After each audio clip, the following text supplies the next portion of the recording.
Greetings, everyone, and welcome to another episode of Let's Talk Family. Let's Talk Family is a bi-weekly show that is dedicating to provide information and resources to build and strengthen your family. So the topics range from finances to fitness to parents with developmentally delayed children, anything that is to strengthen the family and to provide you information. So before we go any further, I ask that you go ahead and like, share, and definitely feel free to comment because we want to make sure that your questions are answered. So again, comment, like, and share. Go ahead and tag somebody into this. Today we have a returning guest. We have a returning guest. Almost 1 year ago, I had her on the show and we talked about her organization that she had just started, and she was very excited and very enthused about what she was doing. COVID threw a little issue like it did with everybody else and what she was doing. But here we are 11 months later with an update on her topic of children with incarcerated parents. So everyone, welcome to the table, Miss Daphine Jack. Hello again. Hey there, how are you? Oh man, I am fabulous. I am great. So glad to have you back. Thank you for inviting me back. Yeah, I'm looking forward to hearing what you have to say about your topic because, like I said last year, it's not a whole lot of talk about it, but there are some people that are dealing with it, and it needs to be talked about. So before we go any further, go ahead and tell the people a little bit about who you are. Well, my name is Daphine Jack. I'm the founder and CEO of Prevention Zone Inc. And we provide resources for exonerees, children with incarcerated parents. We have a youth group called Young People Gathering.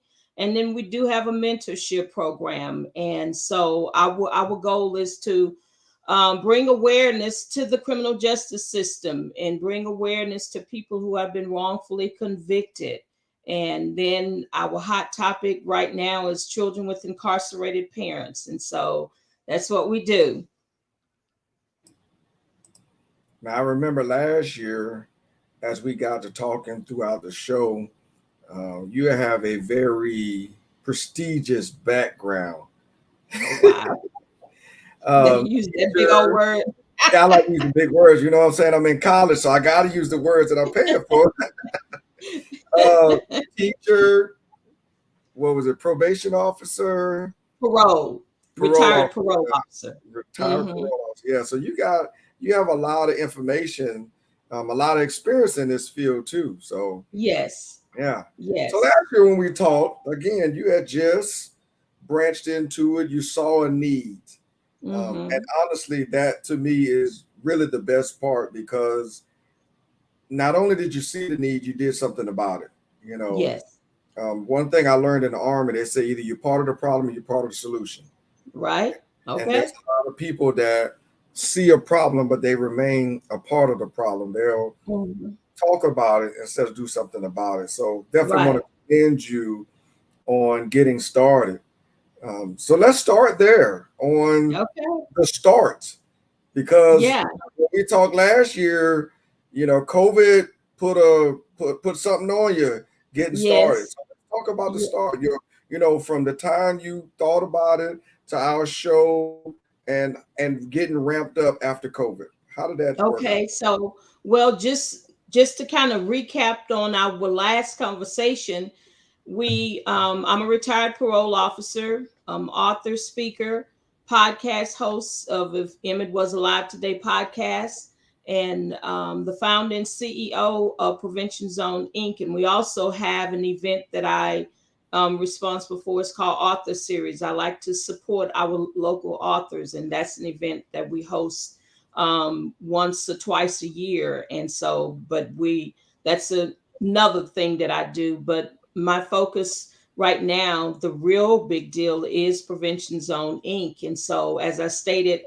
before we got started, as a parole officer, being the supervisor over people that had committed crimes, been to prison, came out, they're under my care, making sure they're in compliance with their parole conditions.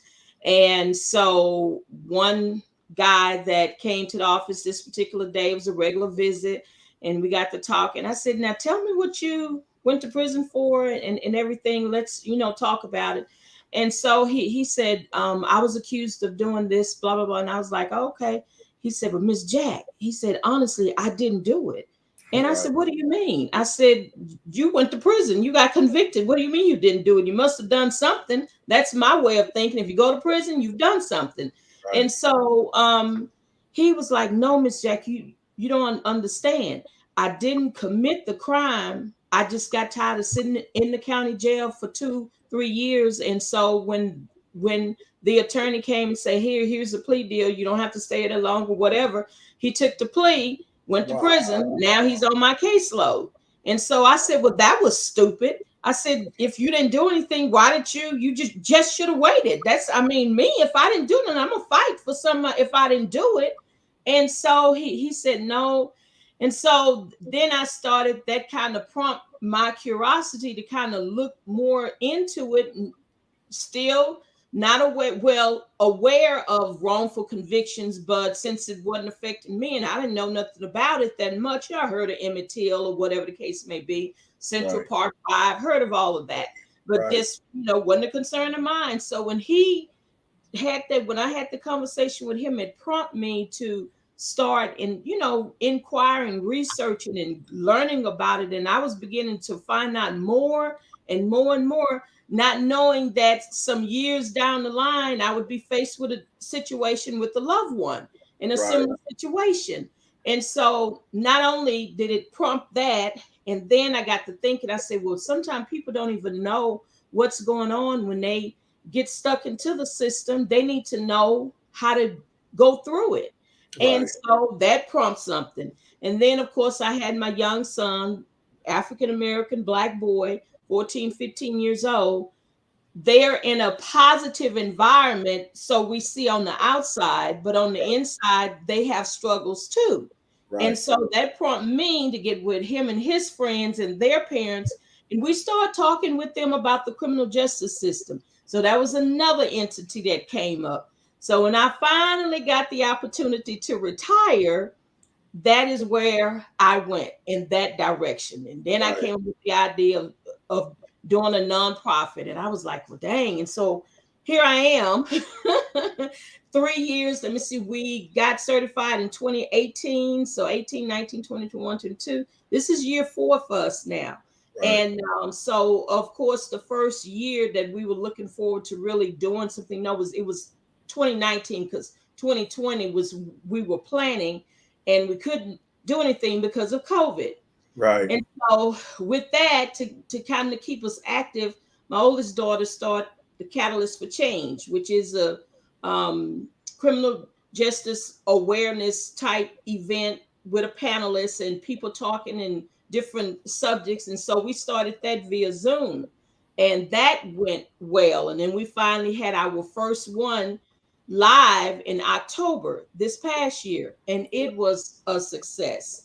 And so from there, after we finished with that event, then we started the new event. Well, the event we just had in March for National Criminal Justice Month, as I stated, we recognized 14 honorees who had been a positive entity for the criminal justice field, criminal justice reform.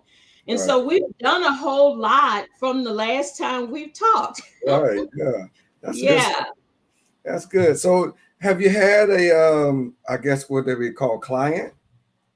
Well, yeah, we actually had to invest in a case management system, because since we last chat, I was able to come in contact with someone who we are partnered with now, Christopher Scott. He has a nonprofit organization where he's given back to the community by helping people who have been wrongfully convicted as himself. He's a former, he's an exoneree. And so so I partnered with him because he was one of our guests back in October.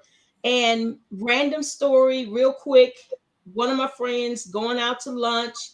We were talking about her situation with her son who's in prison. And so randomly I said, "Oh, yeah, girl, we got the nonprofit, we be trying to help people who have been wrongfully convicted, blah, blah, blah." And she said, "I have a friend who was wrongfully convicted." I said, "Really?" She said, "Yeah." And it was so quick. I'm on the phone with the person and they're telling me their situation. I mean, Warren, it was so as if I make a phone call and say, "Hey, this crime was not committed. You all need to overturn this case." I mean, it's easy said than done, Right. but that's how her case, that's how the case is. So it's two people. So I wound up calling Christopher and I told him about it. And he said, "Oh man," he said, "let's do this." And he got the case and we are currently working on the case. And far as I'm concerned, not speaking it ahead of time, but I'm speaking it into the atmosphere that their case is going to be exonerated because Right. it's so clear that they were wrongfully convicted, put it like that. And so we're working. So we have those two cases, then another case, and more people are reaching out to Right. us because they're hearing that she can help you get exonerated or she can help you with your case. Right. And so I get phone calls with people, if it's no more than just giving them some encouragement words on how to hang in there. If you Right. didn't commit your crime, you fight. If you have to go to trial, take it to trial. If you get convicted, you continue to fight. Yeah. And so because I'm a firm believer, if you take the plea bargain or you take whatever they say you did and you didn't do it, that's, as far as I'm concerned, you're guilty. So you Yeah. go to prison. But if you Yeah. didn't do 'Cause you can't fight that. it, that's right. That's Well, you right. can fight it, but it's a lot harder.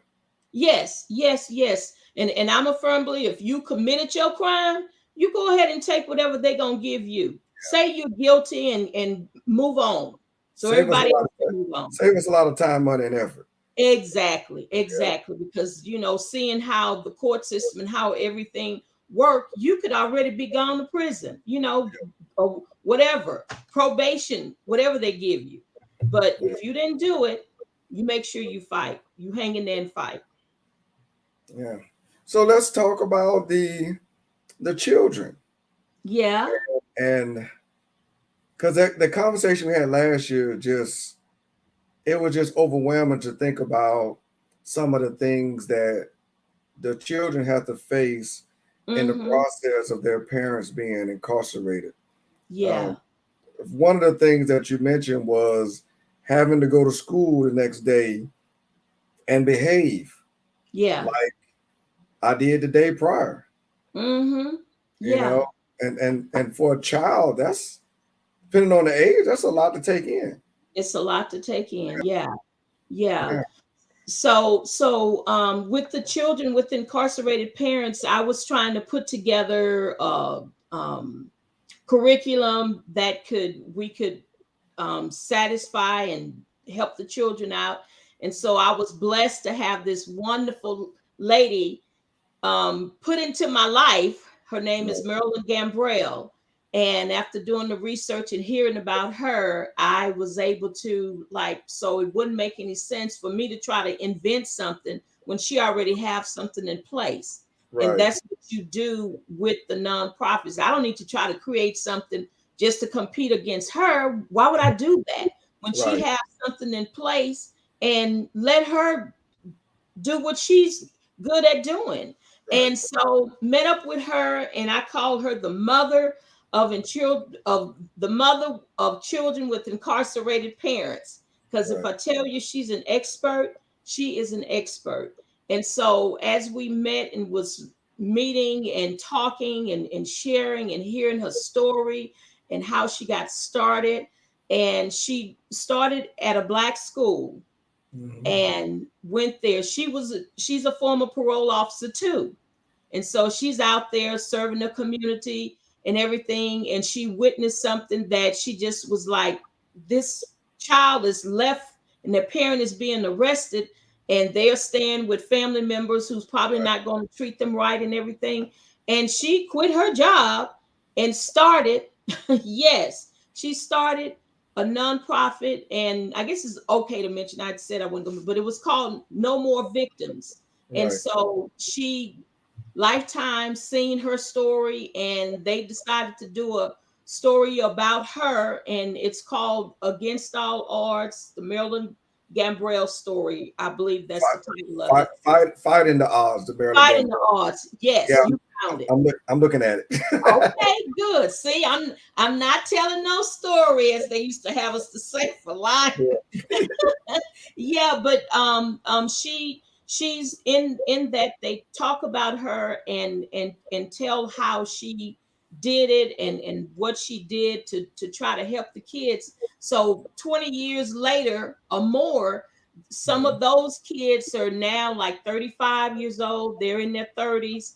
And so she has some that she's working with currently, because she's still going to the schools, Mhm. working with the children with incarcerated parents. Yes, that's good stuff. And we were able to hang out with her on yesterday, since we partnered with her, and she had some of her former students there that is kind of coming in, helping her and taking part and giving back. That's nice. That's nice. Yes, yes, yes, and it's such a beautiful thing. And we were there yesterday, and she had them talking, and then she's incorporated my daughter who sings, and she came in and gave some inspirational talk, and then she sung a song to the students and everything, and so she's even given back with free vocal lessons for the students Oh, who nice. wants to sing. Yeah, so we're in it to win it, and we've partnered with Marilyn and her group, and it's a beautiful thing. That's all I have to say. It's a What beautiful thing. what was some of the reaction from the children? Um, well, you have some, and it's an emotional moment, because you have the students knowing what they are going through, they're yet progressing. And to see the students that she's dealing with, they have hope. In other words, she's teaching them, just because your parent or your parents have gone to prison, that doesn't mean you have to Yeah, go.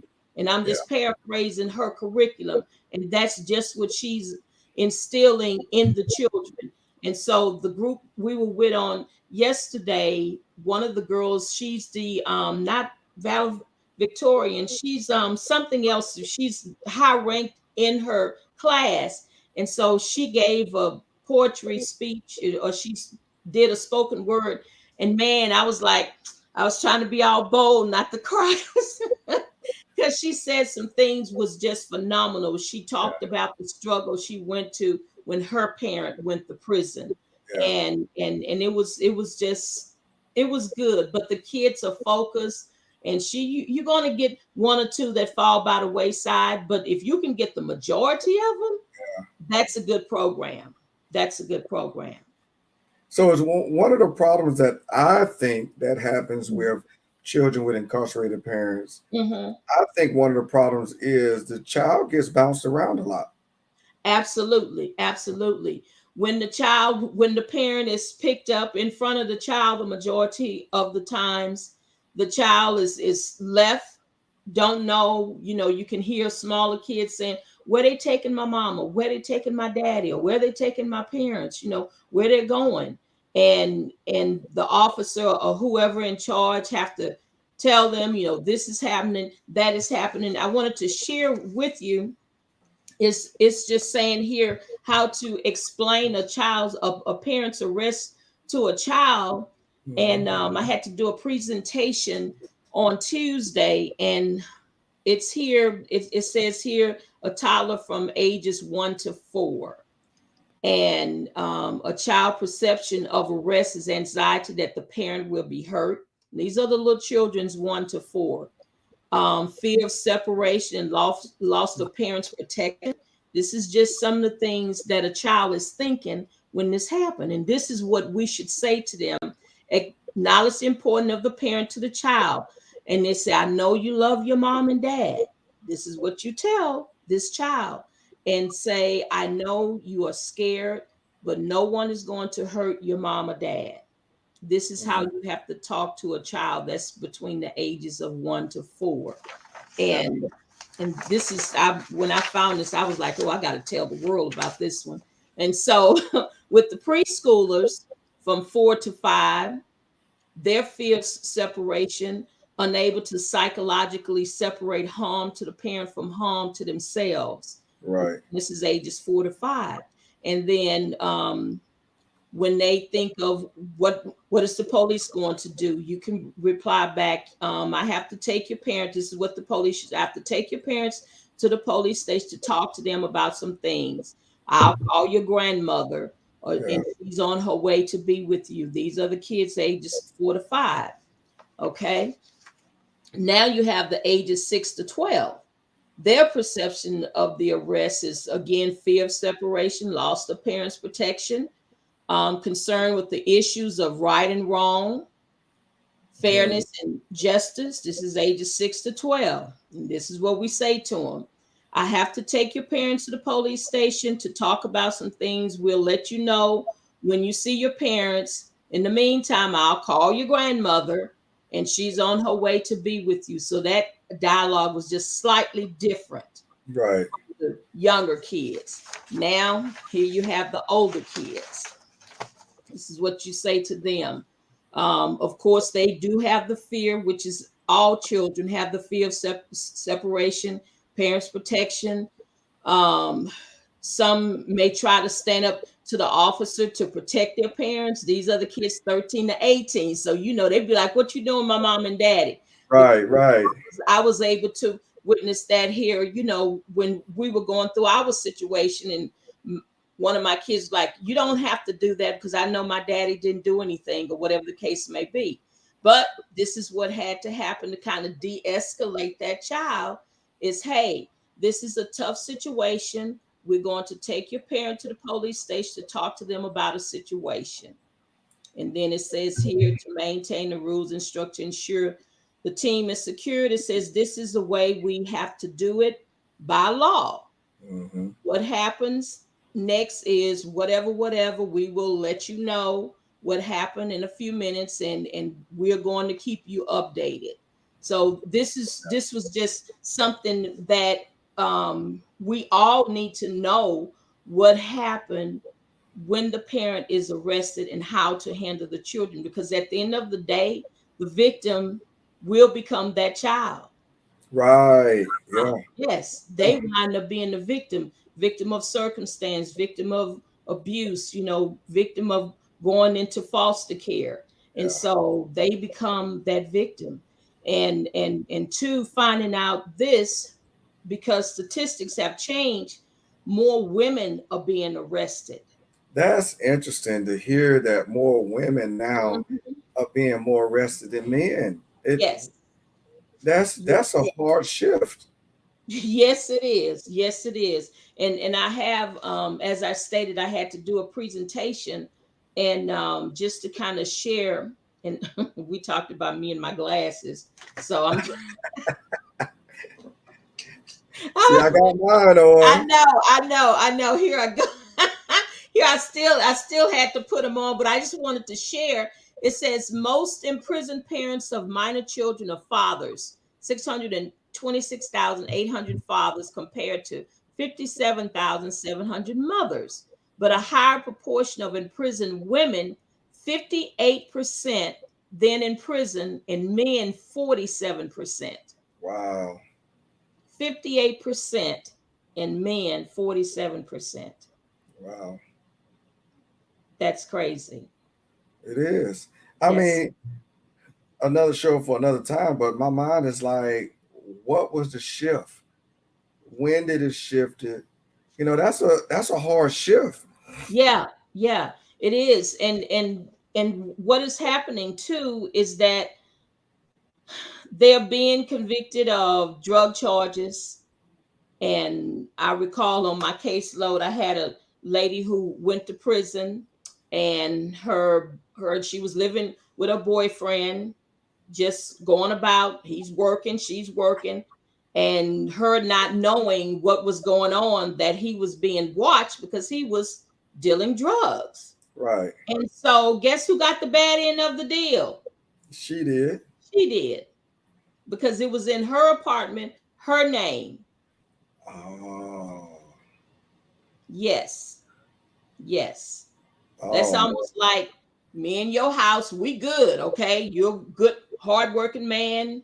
I'm retired, life is good. But then I get a wayward family member or friend, and they come here. We don't know nobody's watching our house. We might not see anything unusual happening, but if they come and raid the house, everybody go to jail. Yeah. Yeah. And it's a hard fight. Things might have changed some, and since I'm not with parole, I try to keep up with the policies and everything. But to see how things happen when you are affiliated, unbeknowing, like driving your vehicle. Friends go in the grocery store, they come back out. All right, man, let's go, let's go. You take off. Guess who get arrested? I had someone that go through that. They was Mm-hmm. all he had a vehicle and some people Mm-hmm. walked up to him and said, "Hey man, we finna go to the liquor store." Mm-hmm. Like, all right. So he drove. He was like, they asked him to drive. He drove them there. Mm-hmm. They went in, they robbed the place, got back in the car, rolled off. He just oblivious to everything. And Mm-hmm. they got away with it that night. But a couple of days later, he get a knock on the door. Mm-hmm. And he had to fight it. I hadn't heard what was the outcome, but he had to fight it. And he was they just asked him for a ride. He didn't know Yeah. anything was going on. Mm-hmm. That's Yeah. why we with my son, when they were here in our program, Young People Gathering, that was one of the main things that we told them. We're gonna let you have this vehicle to drive, but you can't have every Tom, Dick, and Harry up in your vehicle. Yeah. It's Yeah. for you to go to school and come back home, for you to go to a football practice or wherever, but you are not a taxi driver. Yeah. And we try to keep up with their friends and everything. But when we send them out, we don't know what our children are doing. All we can do is hope that they know the moral values of life and just do the right thing. Yeah. But we have to tell our children when it comes to those things how dangerous it is, and that's what we teach in our program for Young People Gathering. Can't pick up everybody. Yeah. Can't pick up everybody.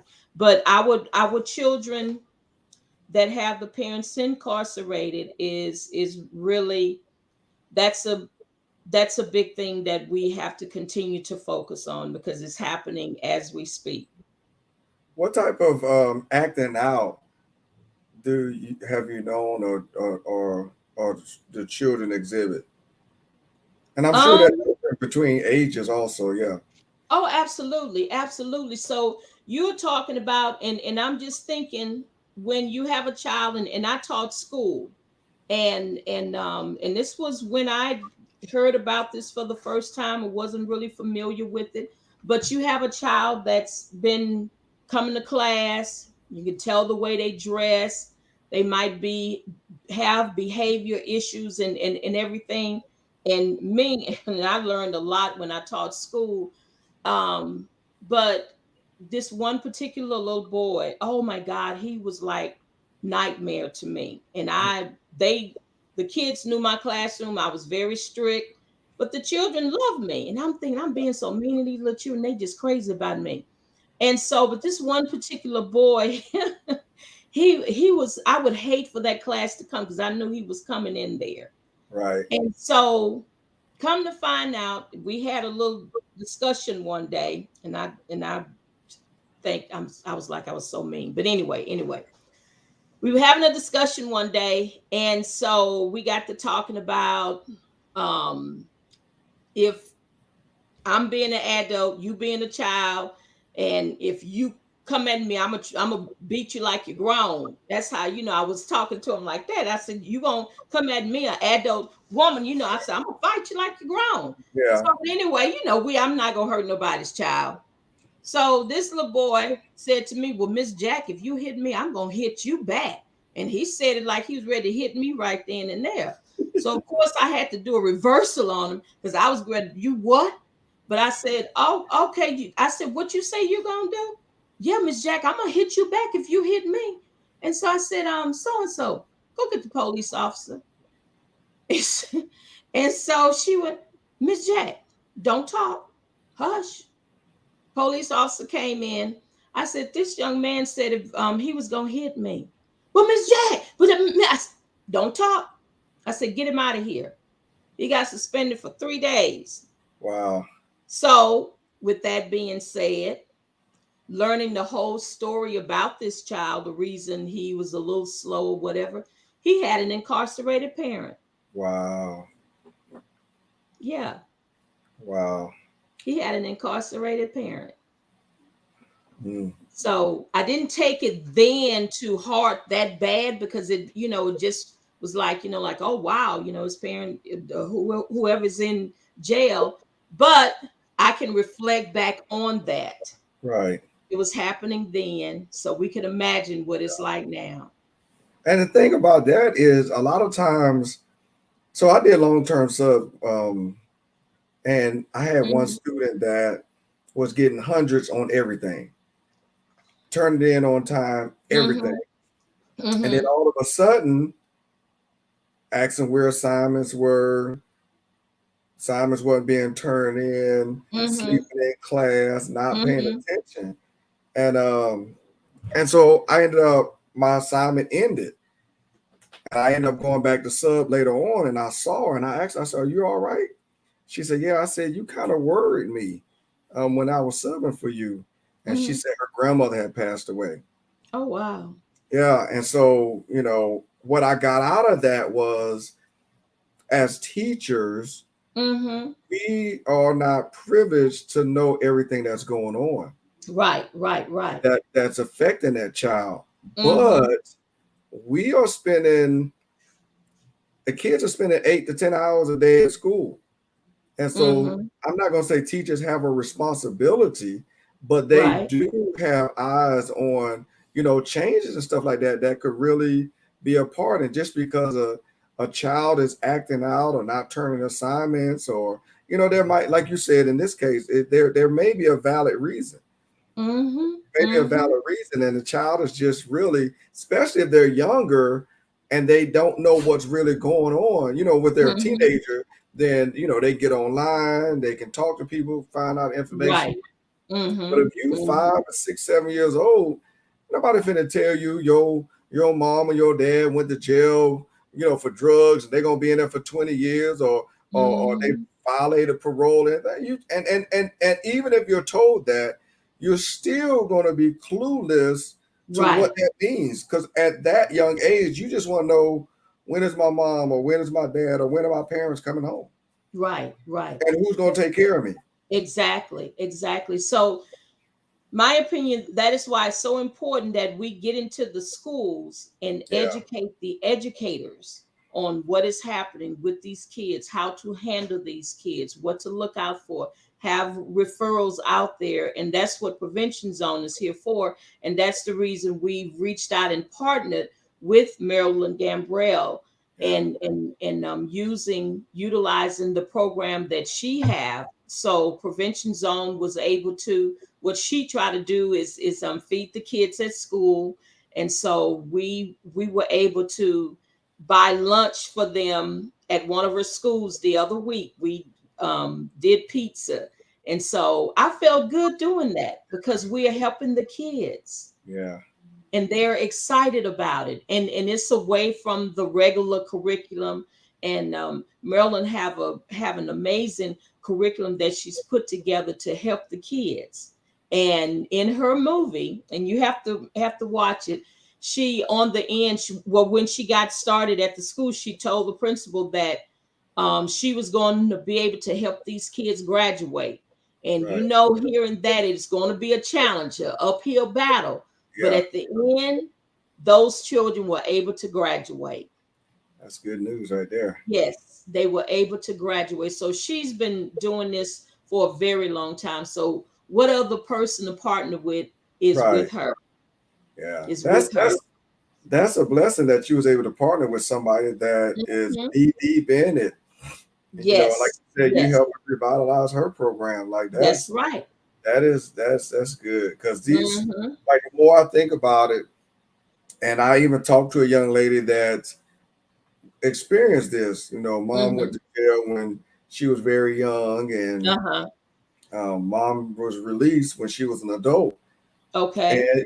there are some thoughts behind that. Mm-hmm. You're a toddler. You're a young child. You Yeah. Yeah. can't explain anything of Mm-hmm. that severity to a child where they understand. Right. Right. Because at that age, what they're going to think is, "What did I do?" Exactly. You know. And you've said this over and over again, and it keeps coming back to my mind Mm-hmm. when you said that sometimes the parent is taken away in front of the child. And I feel like, I mean, granted, it is what it is. In some cases, you can't prevent it. Uh, Mm-hmm. but I feel like that is such a hard memory, Mm-hmm. um, Trauma. regardless of if it was easy or difficult, where they complied or they resisted. Mm-hmm. It's still a hard memory, like you said, a trauma, a hard memory Mm-hmm. to have at a young age. I'm mostly Yeah. talking about at a young age right now, Mm-hmm. not to neglect teenagers. Right. But Right. teenagers have more of a sensibility. They have more freedom. They Mm-hmm. have they have more resources available to them. But if you're an adolescent, a toddler, you barely know how to put your own clothes on. Right. You know, Right. And so then yeah, it's just, I don't know. My heart is like, they're lost, yeah. they're clueless, and no matter what you Mm-hmm. tell them. I remember I listened to this show, and granted, it was about marriage. It was about marriage, and the Mm-hmm. guy was telling about his experience of when he first got married.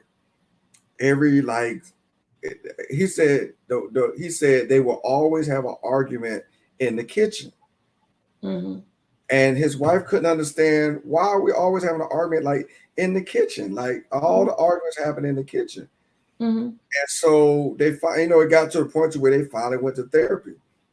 And in therapy, what came out was that one day he was in the kitchen, he spilled some milk. His father got upset. The next day, dad set him and his siblings down and said he's leaving. So for Mm. so long, he thought because he spilled the milk, he caused their family to separate. Oh wow. Yeah, Oh yeah. wow. He was, I think it was 8.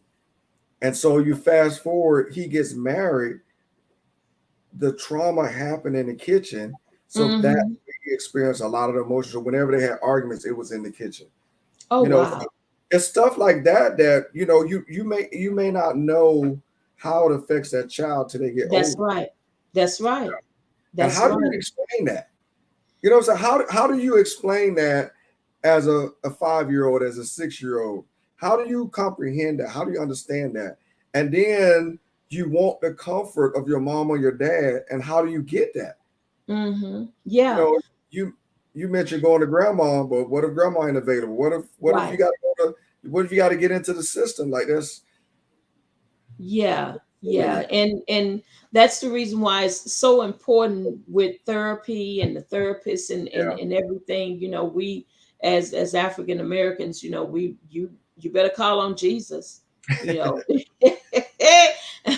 But me, I go to the therapist in a heartbeat. When I need to go, I go. And I'm not ashamed, and because that's right. what they're there for, that professional service. They've been trained, Yeah, and all. It's all right to pray. I'm not saying don't ask God for help, but at the end of the day, reality sets in, yes, and you will need that someone to go and talk to. I'm yes, not against Christian counseling. That's fine. But then on the flip side of it, using someone who's not in that arena to yeah, tell you some reality side of it. yeah, And I stress therapy, and that's the purpose. Like when the kids are picked up, grandma might not be in place. Who do they call on? going into the system. And that's why the system should be designed for them to go seek therapy and everything, just to help this kid cope with the situation. And it takes the support of, as I stated earlier, educating the teachers on what to do when they find out that John Henry's mother got picked up and she's in jail, and he came to school. He might not have had his shoes tied, or had his shirt on backwards, so whatever the case may be. To help assist, you see that, you pull the little person aside, ask them what happened, what is going on. And this would be an opportunity for you to do what you know to do. Send them to the therapist or to the nurse. Let the nurse talk and see, to help keep it balanced for that child when they are going through that trauma. Yeah. So yeah, it's a lot, and I be wanting to do like everything, but I can't. Right. So I'm gonna play I'm gonna flip the coin over Okay. and kick against something that you said twice already. Okay. You said you want to go in and educate the educators and let them be a valid point to help with this program. Mm-hmm. If I have 30 students, well, let's say 15 students, Okay. and one has ADHD, one mom is on drugs, one dad is not home, one has a sibling that's in the hospital, 3 of them have some type of medical condition, they got to go see the nurse, but I got to teach math. I get paid to teach math, not to be a therapist, not to be a social worker, not to be a mentor. I get paid to teach math or science or history or whatever the case may be. So how do you deal with that teacher? How does that teacher deal with everything? Well, again, if the teacher should have knowledge of what is going on, what is happening, if any of them are in special education or whatever the case may be, there should be things there for them, instructions for them, modifying their work or whatever the case may be. If the child is in need of going to see the nurse because they might have asthma, whatever the case may be. But as a teacher, as bad as I always say, I don't like children. I don't like to see children suffer, and I wouldn't be mean to nobody's child, but just seeing all of that going on, that calls you, or you should be in a position as a real educator to juggle all of it. And I know that was a whole lot you just dished out. I'm thinking like, shoot, I ain't gonna do nothing. I'm just gonna quit my job. Going through all that. But that's what these teachers are facing, though. That's literally what they're facing nowadays. That's what's going on. Yeah. But at the same time, if you have a real teacher that's there, not for the money, but for the students, that teacher know what to do. A lot of times, and you've already said it, a lot of times it's just showing some concern. It's just noticing, like I did with that one student. I just noticed a difference. And the student, I was there for about another 3 weeks before my assignment ended. The student never opened up to me. I just, you're all right? The student was like, I'll be. Wow. Real short answer, real direct answers. You got your assignment? Oh, what assignment? Like, just, and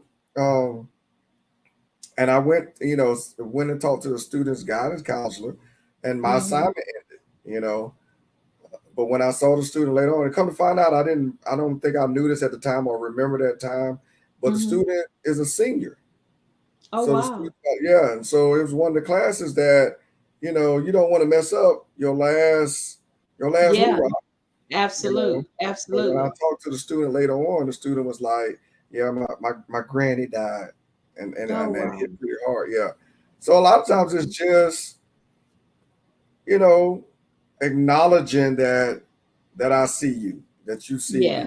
A lot of times that makes a big difference right there. Yeah. Because they may not want to open up to you, no matter how nice you are. On Right. your case, how mean and strict and nasty you were. But them little children, oh my God, they were crazy about me. I didn't let them touch me. It was like, And so on the last day of school, I never forget it. And I saw the little girls standing on the side, and I'm like, y'all, this is the last day of school. Y'all have a good summer. See y'all. Glad y'all gone and whatever, whatever. And so, so I'm standing there at the door, the routine thing. We have the kids to leave. And all of a sudden, they come running back, and those little girls grab me real tight. Miss Jack, we gonna miss you. And I was like, oh, turn me loose, Miss Jack, you're our best teacher, blah blah blah blah. And I'm like, oh my God. So of course, having a heart, it made me feel good, in spite of Yeah, me being so viciously mean. They, I was the best teacher, so they said. And my teachers, we were, we had a group, and so each when a parent would come and talk, and the teacher, Miss So and so, she said, "Yeah, John Doe is doing this, and I can't get him to do this." Da, da, da. And the next teachers might be the science teacher. Yeah, and he do this, and he's turning this assignment. And then when they get to me, Miss Jack, so I don't have no problem. You make it in my class. so, so, so I mean, and when the meeting is over, the parent, they say, Jack, you always said, I said, y'all know I don't have no problem with them children. Y'all be sending them to my classroom. They'll, they'll tell the teacher, I'm going to send you to Miss Jack. No, don't send me to Miss Jack. Don't send me to Miss Jack. So, but at the end of the day, as I stated, the little yeah, kids really did love me. And yeah, yes, I was not going to be mean to them because I didn't like them, but I love them too. And so, yeah. but I think a lot of times we have to really, I think it's a book that says you would say get out of something and get in their shoes. I can't remember what the name of it is. uh-huh. And sometimes we have to look past what we see and see what's going on, because like I said, I keep going back to the 5, 6, 7 year old child Yeah. that a parent just got locked up. Yeah. They can't cook like a teenager can cook. Mhm. Mhm. A teenager may have a license, may know how to drive, Yeah. knows how to get dressed, knows how to get around. I'm 5 year Yeah. old. I don't know any of that. I'm just learning how to get good and dressed. I still can't match too Mhm. well, and now Yeah. my parents are Yeah. gone. And Yeah. and I'm sure there's a big difference between children whose parents were gone for a short time and children whose parents gone for a long time. Yes. I'm sure Yeah. there has to be a huge difference in Mhm. how that Mhm. plays out. If they're only Yeah. gone for 2 years as opposed to Mhm. 20 years. Yeah. Yeah. Yeah. My other partner, Percy Kennedy, he has a nonprofit called Voices of the Fatherless.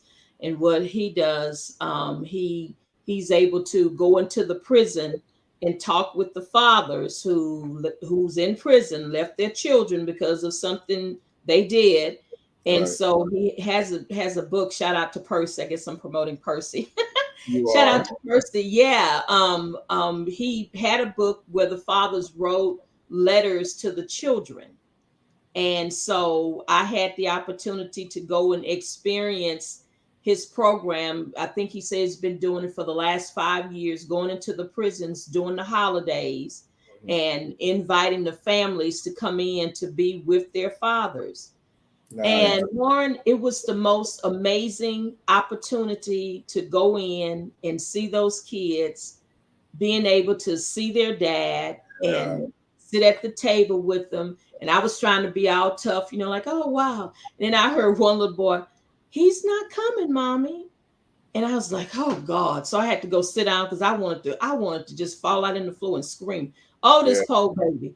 And then all of a sudden I heard when I walked away, to kind of do a little of this, Uh-huh. there he is. So I turned and looked. I said, oh my God. And I was like, this is a lot.